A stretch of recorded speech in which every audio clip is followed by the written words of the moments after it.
Hello everyone, welcome to my channel Education Care. I am your educator Sonu sir.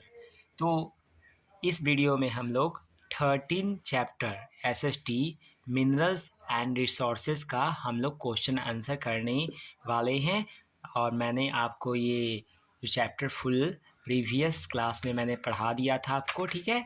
तो आगे देखते हैं, आज हम लोग ये क्वेश्चन आंसर करते हैं, ठीक है ना। तो ध्यान दीजिएगा, मैंने सारे क्वेश्चन है जो कि एक कॉपी में लिख लिए हैं, उसका आंसर भी लिख लिया है। तो आप वहाँ ध्यान दीजिएगा, आपको सभी आ जाएंगे क्वेश्चन के आंसर। तो ध्यान दीजिएगा ज़रा, यहाँ पे क्या लिखा हुआ है, टिक द करेक्ट आंसर। जो आंसर सही होगा इस बॉक्स में उस पर टिक लगा देना है।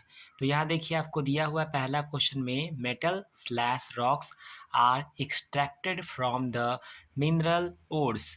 तो यहाँ रॉक्स आंसर गलत है, मेटल सही है, इस पर टिक लगा देते हैं। अब पढ़ेंगे metals are extracted from the mineral ores.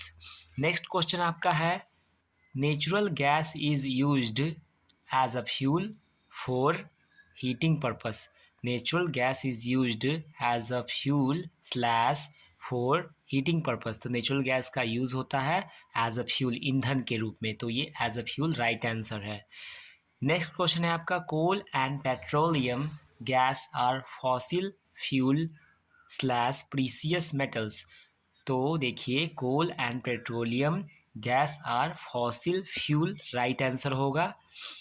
Next question है आपका India has one of the largest deposit of mica, it means mica slash copper. तो मिका, इंडिया में सबसे ज़्यादा मिका पाया जाता है।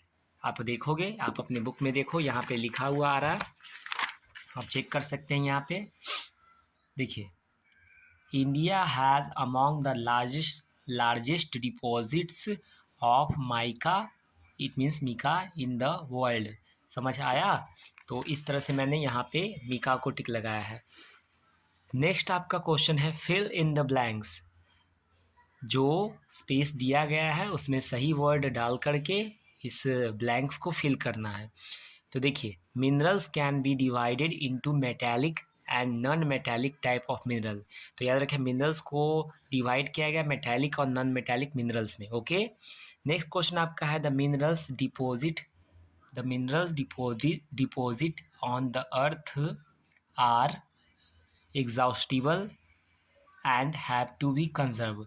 देखिए जो मिनरल होता है हमारे धरती, मतलब हमारे धरती के अंदर से जो भी मिनरल निकलता है उसको जब धरती के अंदर से बाहर निकालते हैं, एक बार यूज़ करने के बाद वो ख़त्म हो जाता है और उसको बनने में लाखों वर्षों का समय लगता है, जिसके कारण एग्जॉस्टिबल यहाँ पे लिखा गया इस ब्लैंक्स में, क्योंकि एक बार यूज़ हो जाने के बाद वो मिनरल्स का दोबारा बनने में बहुत टाइम लगता है, इसलिए एग्जॉस्टिबल ख़त्म हो जाएगा। तो ख़त्म हो जाता है तो उसको हम पहले से कंज़र्व, ख़त्म हो जाएगा जिसके कारण हम लोग को कंज़र्व करके उसे रखना चाहिए।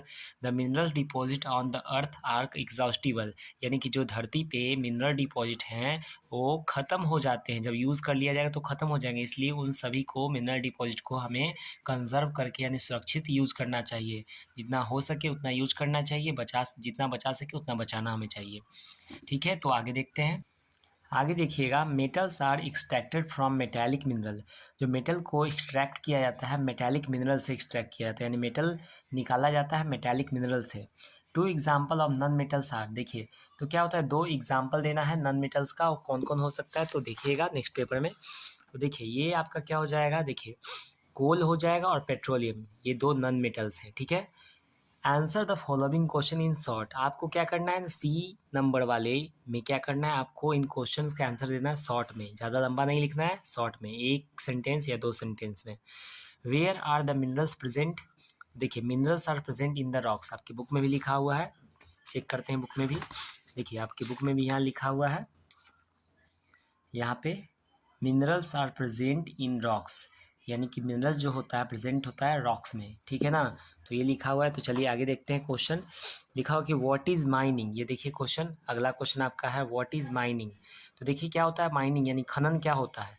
तो the process of digging out minerals from the surface of the earth is known as mining, यानी कि एक ऐसा तरीका जिससे हम क्या करते हैं ना कि धरती के अंदर जो भी चीज़ें होती हैं उसको खोद के बाहर निकालते हैं, जल धरती के अंदर जो भी चीज़ें होती हैं एज़ फॉर एग्ज़ाम्पल कि सिल्वर हो गया, एल्युमिनियम हो गया, गोल्ड हो गया, जो भी हो गया, ये सब को जब हम निकालते हैं धरती के अंदर से तो उसे हम माइनिंग कहते हैं। फिर से एक बार देख लीजिएगा, यहाँ भी आपकी बुक में भी आया हुआ है। देखिए लिखा हो ना कि द प्रोसेस, एक ऐसा मेथड, ये एक ऐसा प्रक्रिया है जिसमें हम क्या करते हैं, धरती को खोदते हैं, धरती को डिगिंग करते हैं और मिनरल्स को बाहर निकालते हैं धरती के बाहर, धरती के सरफेस पे, उसको बोलते हैं माइनिंग बोलते हैं। आपका लिखा हुआ है ना, यहाँ पे देख सकते हैं आप, अंडरलाइन किया हुआ है। अब देखते हैं अगला क्वेश्चन का आंसर। आगे देखिएगा तो आपको दिख जाएगा what are the two types of minerals found in the earth crust, यानी कि कौन ऐसे दो मिनरल्स हैं जो कि अर्थ के क्रस्ट पे पाए जाते हैं, भूपर पट्टी पर पाए जाते हैं। तो देखिए the two types of minerals found in the earth crust are silver and gold, यानी कि धरती पर पाए जाने वाले दो क्या है ना मिनरल्स कौन है, सिल्वर और गोल्ड, यानी चांदी और सोना। ठीक है, और भी होते हैं, इसमें दो ही लिखने के लिए बोला है जिसके कारण मैंने वहाँ दो लिखा है। Name any two non metallic mineral, आपको इसमें क्या करना है, इस 4 नंबर क्वेश्चन में दो नॉन मेटालिक मिनरल का नाम लिखना है। ठीक है ना, देखिए आप अपने बुक में देखिएगा तो मिका एंड कोल दो नॉन मेटालिक मिनरल होगा। देखिए यहाँ हम दिखा देते हैं आपको बुक में, तो आप यहाँ पे देख सकते हो। देखिए नॉन मेटालिक मिनरल इंक्लूड कोल, पेट्रोलियम, मिका। तो मैंने यहाँ से कोल और मिका को चूज करके मैंने लिखा है वहाँ पे, कोल और मिका क्या है ना नॉन मेटालिक मिनरल्स है। आप देख सकते हैं हेडिंग को यहाँ पे। ठीक है, अब आगे देखते हैं अगला क्वेश्चन। देखिए अगला क्या है हमारा, name two places in India where petroleum is found, यानी कि दो ऐसे जगह का नाम लिखना है जो इंडिया में है और जहाँ पे पेट्रोलियम फाउंड होता है। तो two places in India where petroleum is found are Assam and Gujarat.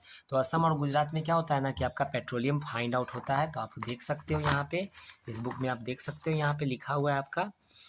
देखिए यहाँ पे दिखाते हैं हम आपको पेट्रोलियम। हाँ देखिए यहाँ पे लिखा हुआ है, देखिएगा, it is found mainly Assam and Gujarat. Petroleum के बारे में है ना, कहाँ पाया जाता है, स्टेट वेयर फाउंड, तो ये है जो असम और गुजरात में पाया जाता है। आप देख सकते हैं यहाँ से। चलिए आगे देखते हैं अगला क्वेश्चन। आगे का क्वेश्चन ये है थिंक एंड आंसर, डी का, डी थिंक एंड आंसर है why are electric wires made of copper and not of any other metals. इसका मतलब ये हुआ कि इलेक्ट्रिक वायर्स यानी कि जो बिजली के जो तार वगैरह होते हैं वो कॉपर के बने होते हैं, दूसरे मेटल के क्यों नहीं बने होते हैं, दूसरे धातु के क्यों नहीं बने होते हैं। तो देखिए इसका आंसर है copper is used for electrical wiring because it is a good conductor of electricity. देखिए कॉपर का यूज था इलेक्ट्रिक वायरिंग में, क्योंकि जो कॉपर होता है ना वो गुड कंडक्टर होता है इलेक्ट्रिसिटी का, यानी कि अच्छा चालक होता है विद्युत का वो, ठीक है, जिसके कारण। तो इस तरह से आपका पूरा का पूरा क्वेश्चन आंसर समाप्त हो गया। ठीक है, इस तरह से आपका पूरा का पूरा क्वेश्चन आंसर है जो कि समाप्त हो गया है। ठीक है ना, और तो आप लोग को ये पूरा लेसन समझ में आया होगा। कोई दिक्कत है तो कमेंट कर दीजिएगा, हम आपको वहाँ पे समझा देंगे। Please subscribe and press the bell icon for more updates. Thank you, bye bye.